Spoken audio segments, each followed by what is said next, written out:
shows the aftermath, broken glass and debris scattered in the street in front of several businesses, including a fertility clinic. Multiple residents reported feeling that blast throughout the city.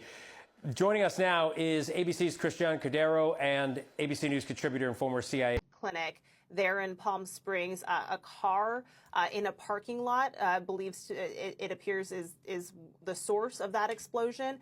And you can see that debris just spanned across Indian Canyon Drive. This is, if you're not familiar with this area, a really popular stretch of Palm Springs. And Palm Springs in itself is a big tourist town. So as you can imagine, under normal circumstances, there would be a lot of foot traffic. There would be a lot of people in the area.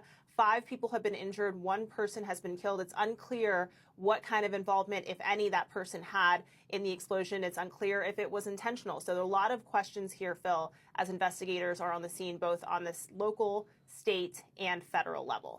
Sacramento, here in Southern California with San Bernardino.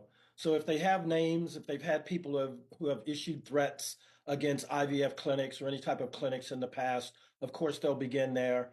But they'll start to marshal all of their resources, the local police, the federal police, and of course reach out to any intelligence institutions that might be involved in the investigation. Yeah, and they have reported to us, along with the 5 people who have been injured, they say a suspect is dead. So, this is a fertility clinic. So there are a lot of questions about this deeply personal resources that they have in this clinic, the embryos, the frozen eggs, right, that they have on ice, usually in nitrogen canisters.